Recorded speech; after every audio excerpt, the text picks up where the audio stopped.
আসসালামু আলাইকুম রহমতুল্লাহ বরকাত। আলহামদুলিল্লাহ ওয়াকাফা ওয়া সালামুন আলা ইবাদিহিল্লাযিনা ইসতাফা, আম্মা বা'দ। আজ আমরা কথা বলবো সিলাতুর রহিম সম্পর্কে। ইসলামে যতগুলো গুরুত্বপূর্ণ বিষয় রয়েছে তার মধ্যে অন্যতম একটি বিষয় হচ্ছে যে সিলাতুর রহিম, অর্থাৎ আত্মীয় সম্পর্ক বজায় রাখা। আল্লাহ সাল্লাল্লাহু আলাইহি ওয়াসাল্লাম সর্বপ্রথম যখন ওহী নাযিল হয়েছিল তখন তিনি এমনটা বলতেছিলেন যে জাম মিলুনি, অর্থাৎ আমাকে কম্বল দিয়ে আবৃত কর নাও।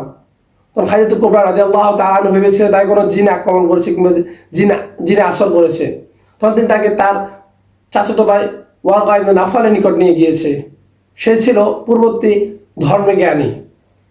তো ওয়ারকা ইবনে নাফাল তাকে দেখে বললেন যে তোমাকে তো কোনো জিন বা অপশক্তি আক্রমণ করতে পারে না। ইন্নাকা লাতাসিলুর রাহমা, কেননা তুমি আত্মীয় সম্পর্ক বজায় রাখো। এখানে আর কয়েকটি গুণের কথা বলেছিলেন। আমাদের সাথে মাঝে এমন হয় যে আমাদের কিছু বলা হয় যে অমুক লোকের পথে কিছু দুষ্ট লোক আক্রমণ করেছে, কে বিরক্ত করেছে, আমরা বলি যে না, তাকে তো কোনো দুষ্ট লোক আক্রমণ করার কথা না, কারণ সে একজন ভালো লোক।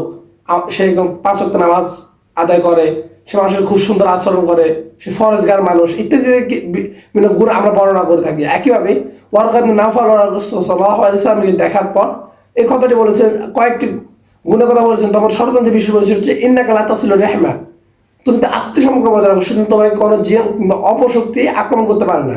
তো এখান থেকে বোঝা যায় যে আত্মীয় সম্পর্কটি খুবই গুরুত্বপূর্ণ বিষয়।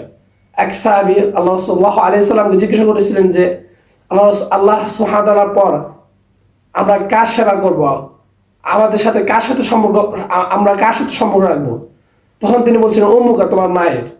আরেকবার জিজ্ঞাসা করেছিলেন আমরা কার সাথে কার খেদমত করবো, তখন আর বলছিলেন উম্মুকা। এইভাবে আল্লাহ সাল্লাল্লাহু আলাইহি সাল্লাম ৩বার বলেছিলেন মায়ের কথা, চতুর্থবারের সময় বলেছিলেন বাবার কথা, আর এরপর বলছেন ফাআদনাকা, অর্থাৎ এর পরবর্তীতে আত্মীয় স্বজনের, অর্থাৎ সর্বপ্রথম হচ্ছে যে পিতামাতা।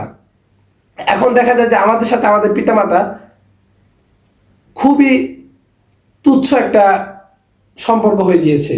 আমরা এখন পিতামাতাকে কোনো তাওয়াক্কা করি না। অর্থাৎ আল্লাহ সুবহানাহু ওয়া তাআলা কোরআনে বলে দিয়েছেন ওয়াকুল্লাহুমা উফ, তাদেরকে উফ পর্যন্ত বলা যাবে না, কিন্তু আমরা তাদের সামনে উঁচু গলায় কথা বলি। যে কখনো এমন হয় যে মা বলে যে এমন না, এমন কর, এমন করে সরিস না, এমন করে চল, তখন আমরা তাকে বলি যে উঁচু গলায় বলি যে তুমি একবার বেশি বুঝো তো, সবসময় জ্ঞান জ্ঞান করো ইত্যাদি আমরা কথাগুলো বলে থাকি, যে এটা খুবই জঘন্য কথা, কিন্তু আমরা এগুলো কিছুই মনে করি না। তো আমাদের বাবারা বলে যে তো এইভাবে না এইভাবে চল, এই পথে না এইভাবে, এই পথে চল, এই কাজটা এইভাবে না এইভাবে বল।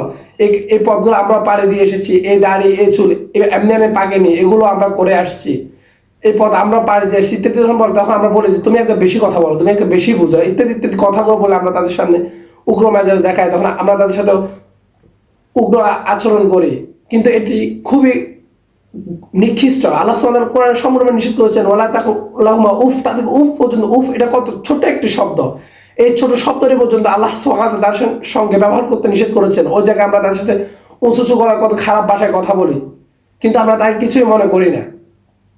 আল্লাহ সুবহানাহু ওয়া তাআলা আমাদেরকে বুঝার সেই তৌফিক দান করুন। এরপর হচ্ছে যে ফাআদনাকা, অর্থাৎ পরবর্তী আত্মীয় স্বজনরা, যেমন সর্বপ্রথম যাদের আসে তারা হচ্ছে যে পিতামাতা, বা তারপর হচ্ছে ভাই বোন, যাদের সাথে ছোটবেলা থেকে একসাথে বড় হওয়া হয়, যে একই ঘরে একই দস্তরখানে খেয়ে 4-5 ভাই বোন একসাথে বড় হওয়া হয়, একসাথে খেলতে যাওয়া, একসাথে দুষ্টামি করা, একসাথে গোসল করা ইত্যাদি ইত্যাদি অনেকগুলো বিষয় হয়, একই মা বাবার আদর পাওয়া।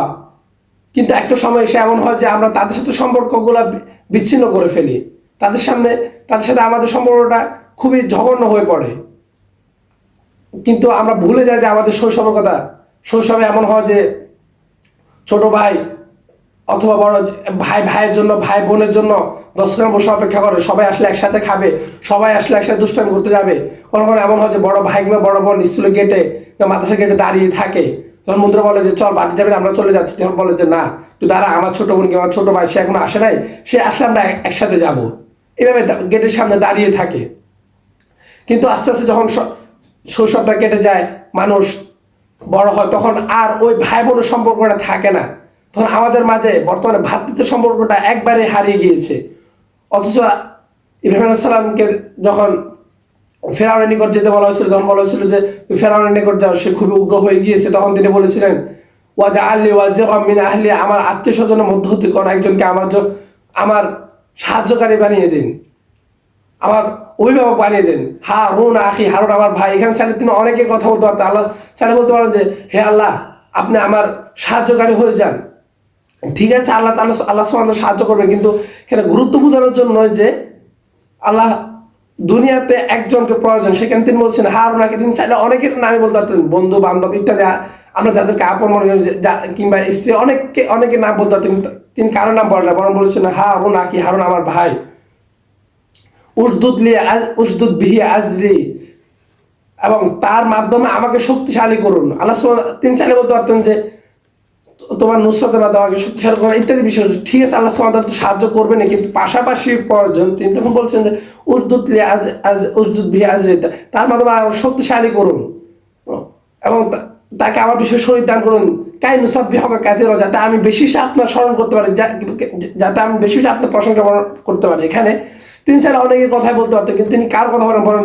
ভাইয়ের কথা বলেছেন। এতই গুরুত্বপূর্ণ যে ভাই বোনের সম্পর্কটা, এগুলো আমরা এখান থেকে বুঝতে পারি।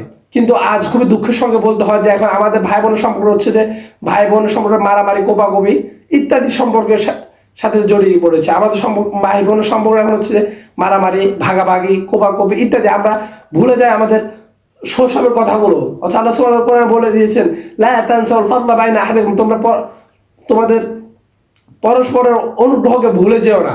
এই যে ছোটবেলায় যে ভাই আদর করে ছোট ভাইয়ের কোবার একটা চুমুট খায়, ভোর কখন দেখা যায় মায়ের চেয়েও বেশি করে।